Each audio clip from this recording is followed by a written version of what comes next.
Hello bachcho, welcome to your 7th NCERT Polity video class. Today we are starting 8th chapter.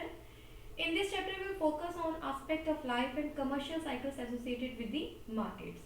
Okay, we can see that there are some processes which are visible and some are invisible. So through the story of a shirt, that means the heading of the chapter is a shirt in the market. So we'll see that how market offers people different opportunities. This is done through the story of a shirt and the chain of markets involved in the process. Together with understanding each step of the manufacturer and circulation of a shirt, we will realize that some people stand to gain in the market transaction whereas others do not gain as much or none at all. Okay, तो ये सब चीजें हम देखेंगे.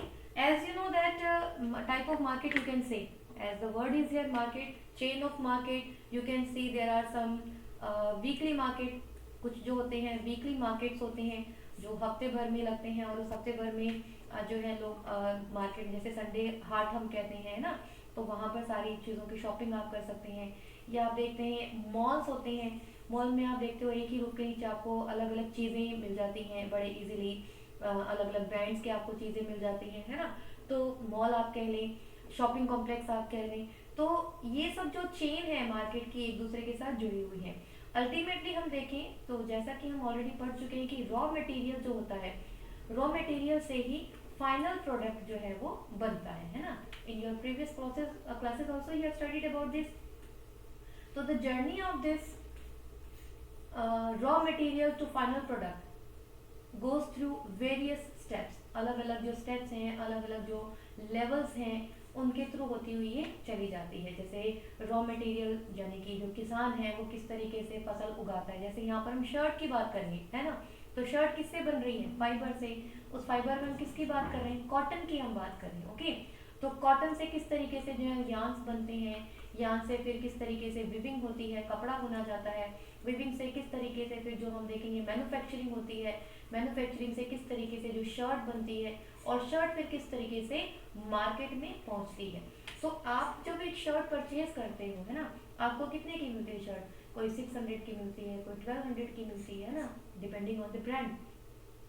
तो ये जो पर shirt 600, 1200 whatever the amount is, तो क्या ये प्रॉफिट इन सब लोगों को, whether it is the shopkeeper, whether it is the manufacturer, whether it is the weaver, जो भी हैं ये प्रोड्यूसर हैं, क्या इन सबको ये प्रॉफिट इसी तरीके से मिलता है? क्योंकि जो भी चीज़ें ये प्रोड्यूस कर रही हैं, हर फील्ड में, हर स्टेप में इनकी कहीं ना कहीं कोई ना कोई इन्वेस्टमेंट भी होती है ना. जैसे कॉटन जो उगा रहा है, जो फसल जो उगा रहा है कॉटन, उसको उसकी मेंटेनेंस के लिए, फसल के लिए, बीजों के लिए, उसकी सिंचाई के लिए, उसके प्रोटेक्शन के लिए पैसा खर्च करना पड़ेगा, है ना.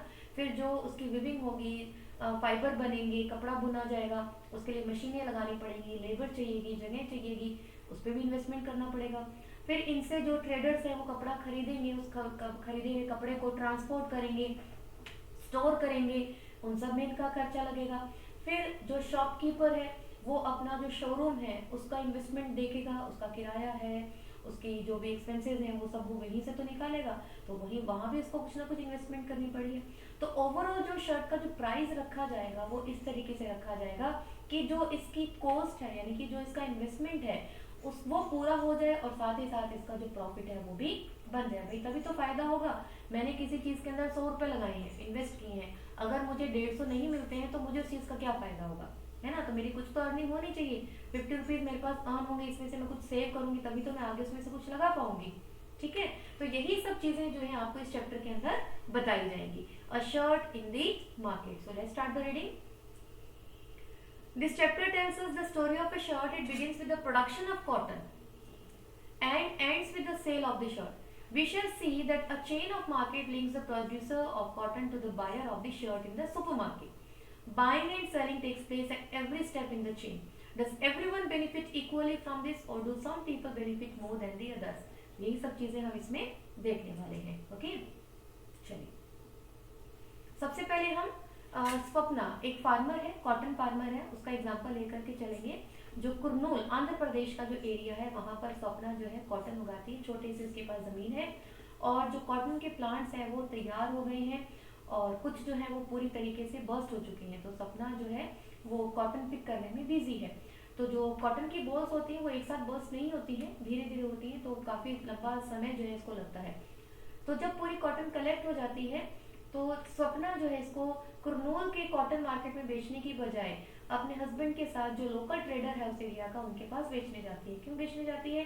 क्योंकि ये जो लोकल ट्रेडर है इससे स्वप्ना ने क्या लिया हुआ है? लोन लिया हुआ है। और इस लोकल ट्रेडर ने जब लोन दिया था स्वप्ना को, उसी समय ये कंडीशन रखी थी कि जब भी ये कॉटन बॉल्स तैयार होंगी वो किसको बेचेगी? इसी ट्रेडर को बेचेगी। ठीक है, इसी कंडीशन पर जो उसे जो है 2500 रुपए, देखो कितना कम अमाउंट है, 2500 रुपए जो उसने बोरो किए थे, वो भी हाई इंटरेस्ट रेट पर। ठीक है, क्यों चाहिए था इसको लोन? उसको बीज खरीदने थे, उसको फर्टिलाइजर्स खरीदना था, उसको पेस्टिसाइड्स खरीदने थे, है ना। जैसा भी हमने स्टार्टिंग में पढ़ा, इन्वेस्टमेंट तो हमें करनी पड़ेगी।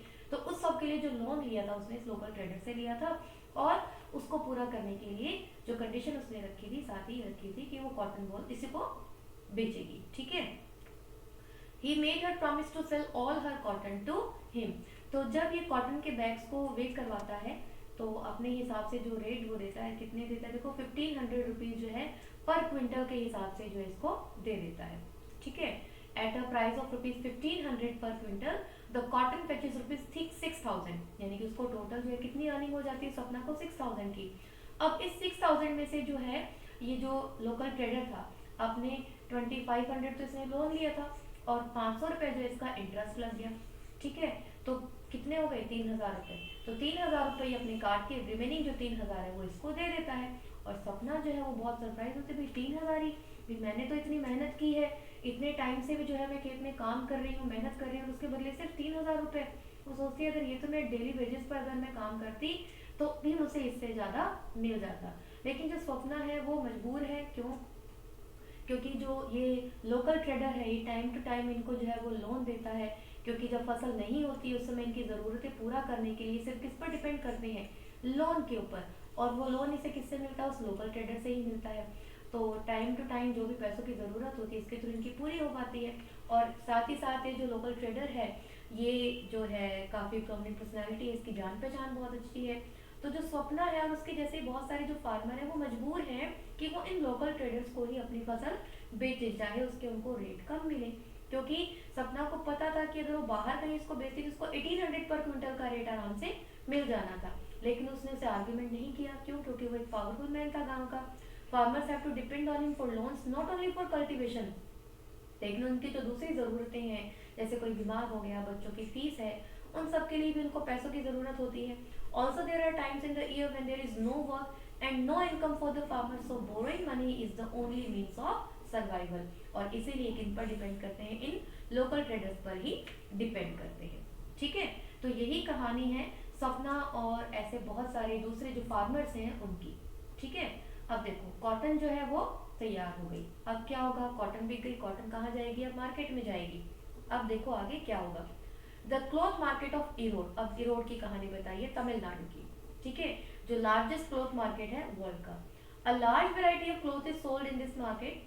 Cloth that is made by viewers in the village around is also brought here for sale. यानी कि आसपास के गांव के जो भी वीवर्स हैं वो जो भी कपड़ा तैयार करते हैं वो इस मार्केट में आता है और बेचा जाता है। Around the market are offices of cloth merchants who buy this cloth. उसी मार्केट में जो बड़े बड़े मर्चेंट्स हैं उनके ऑफिस बने हुए हैं। Other traders from many south Indian also come and purchase cloth in this market. बहुत बड़ी मार्केट है, तो जगह जगह से जो है बिजनेसमैन आते हैं, मर्चेंट्स व्यापारी आते हैं और यहाँ से कपड़ा खरीदते हैं। On market days you would also find weavers bringing cloth that has been made on order from the merchant. यानी कि जो वीवर्स हैं इन वीवर्स को कॉन्ट्रैक्ट पर या ऑर्डर पर भी इनसे कपड़े बनवाते हैं। These merchants supply cloth on order to garment manufacturers। अब ये जो मर्चेंट्स हैं, सपोज ये मैन्युफैक्चरर मर्चेंट्स हैं, ये जो बड़ी बड़ी मैन्युफैक्चरिंग कंपनीज हैं इनको सप्लाई देते हैं। और ये कहाँ से लेते हैं? ये जो वीवर्स हैं उनसे कपड़ा ऑर्डर पर बुनवाते हैं और बीच में दे देते हैं कि एक तरीके से क्या हुआ, ये मीडिएटर बन गए। तो ये इनसे कम रेट पर खरीदते हैं और अपना प्रॉफिट रखते हुए कंपनीज को ये बेच देते हैं। दे purchase the yarn and give instructions wait and these merchants supply cloth on order to garment manufacturers and exporters around the country. They purchase the yarn and give instructions to the weavers about the kind of cloth that is to be made. In the following example we can see how this is done. यानी कि ये जो है merchants हैं जो बड़ी बड़ी कंपनियों के साथ कॉन्टेक्ट में है, तो ये क्या करते हैं, ये इन वेवर्स को अपने डिमांड के अकॉर्डिंग ऑर्डर देते हैं और फिर वो इनकी जो है सप्लाई पूरा करते हैं। देखो जैसे यहाँ पर एक छोटी सी दुकान दिखाई हुई है, यहाँ पर देखो व्यूवर्स की दिखाई कि किस तरीके से मशीनें लगाई हुई हैं, और ये थर्ड इमेज में देखो आप कि ये जो व्यूवर्स हैं ये अपना कपड़ा तैयार करके मार्केट में जाने को तैयार है। ठीक है, तो इस तरीके से जो मर्चेंट्स हैं ये काम करते हैं। अब हम बात करते हैं पुटिंग आउट सिस्टम की। Weavers producing cloth at home, यानी कि जो वीवर्स हैं, जो जुलाही हैं, जो कपड़ा बुनते हैं, ये अपने अपने घरों में काम करते हैं। जैसे अभी हमने ऊपर देखा था इन्होंने मशीनें लगा रखी थी।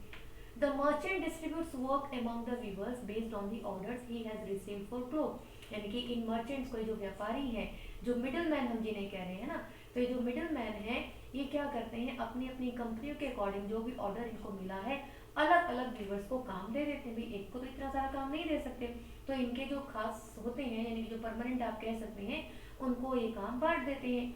The weavers get the yarn from the merchant and supply him the cloth. अब जो ये मर्चेंट है यानी कि जो मिडिल मैन होता है ये इन वीवर्स को क्या दे देता है, यार्न दे देता है, और इनको क्या मिल जाता है, कपड़ा मिल जाता है। ठीक है, for the weavers this arrangement seemingly has two advantages.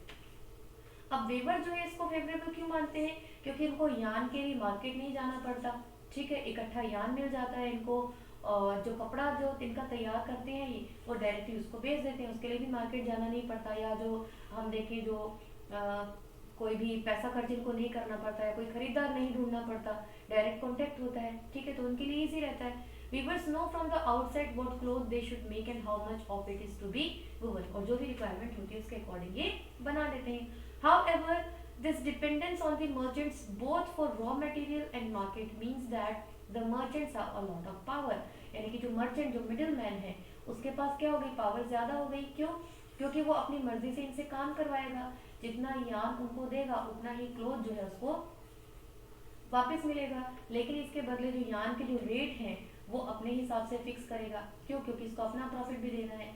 तो जो भी वेवर्स हैं इनको क्या करेगा, ये पेमेंट कम देगा, है ना, इनकी पेमेंट कम होगी। भाई जो यान ये खरीद रहा है उसके बदले में जो कपड़ा इसको मिल रहा है तो इस अपना भी तो प्रॉफिट देखेगा ना ये, तो ये क्या करेगा, अपने रेट जो वेवर्स हैं उनके लिए कम रखेगा। ठीक है, they give orders for what is to be made and they pay a very low price for making the cloth. The weavers have no way, उनके पास कोई रास्ता नहीं है। क्यों, क्योंकि अगर वो बाहर जाएंगे इंडिविजुअली अगर काम करेंगे तो उनके ऊपर वैसे ही खर्चा बहुत पड़ जाएगा, है ना। तो knowing who they are making the clothes for at what price it will be sold। दूसरी चीज क्या है, जो ये मर्चेंट हैं, मर्चेंट किससे कांटेक्ट में है, बड़ी बड़ी कंपनियों से कांटेक्ट में है। अब ये जो कंपनी है ये डायरेक्टली इन वीवर्स के साथ तो कांटेक्ट नहीं कर सकती है ना, क्योंकि ये वीवर जो है इन कंपनियों को नहीं जानते, इन्हें नहीं पता कि ये जो मर्चेंट है ये किस कंपनी को दे रहे हैं, कितना दे रहे हैं, किस प्राइस पे दे रहे हैं। तो at the cloth market the merchant sell the cloth to the garment factories. In this way, the market works more in favor of the merchants। तो ये क्या करेंगे, मर्चेंट जो कंपनी को या गारमेंट फैक्ट्रीज को अपना प्रॉफिट गेन करके इनको बेच देंगे, तो इनको प्रॉफिट क्या हुआ, ज्यादा हुआ, इनको कुछ नहीं मिला। Weavers invest all their savings or borrow money at highest interest rate to buy looms। जो भी हमने मशीनें देखी थी ना, तो मशीनें लगाने के लिए इनको क्या लेना पड़ता है, लोन लेना पड़ता है। अगर एक लोन की हम कॉस्ट की बात करें तो 20,000 मिलता है। So a small weaver with 2 loans has to invest 40,000। कम से कम 2 मशीनें तो उसको लगानी पड़ेंगी, और इन मशीनों पर काम करने के लिए क्या करना पड़ेगा, इसको कोई हेल्पर भी चाहिएगा। 12-12 घंटे जब ये काम करेंगे तब ये कपड़ा बना पाएंगे, और इस पूरे काम के लिए इनको सिर्फ 3,500 पर मंथ की लगभग जो अगर हम देखिए इनकम होती है। तो देखो इनका इन्वेस्टमेंट कितना है और जो लोन है वो कितना है और इनकी इनकम कितनी है ना। तो ओवरऑल ये सब चीजें हमें बता रही हैं कि जो सबसे पहले प्रोड्यूसर थे उनको प्रॉफिट कम हुआ, उसके बाद जो वीवर्स हैं उनको भी कंपैरेटिवली प्रॉफिट कम हुआ, लेकिन जो मर्चेंट हैं वो क्या कर रहे हैं, इससे अपना प्रॉफिट कमा रही हैं। The arrangement between the merchant, अब हम देखें तो ये पुटिंग आउट सिस्टम है क्या, the arrangement between the merchant and the weaver is an example of putting out system. इसी सिस्टम को हम क्या कह रहे हैं, पुटिंग आउट सिस्टम कहते हैं। This may be asked what is the putting out system, so you just remember that whereby the merchant supplies the raw material and receives the finished product। It is prevalent in the weaving industry in most regions of the India. So what is the putting out system? The system in which merchant supplies raw material to the weavers and it gains the final product, your finished product we can say, from the weavers. Okay, so this is known as the putting out system. Okay, so today we'll stop this lecture here. Tomorrow we'll continue the chapter. I hope everything is clear to you. Let me know if you have any doubt. Keep me posted in the comment section. Thank you for watching. Stay connected.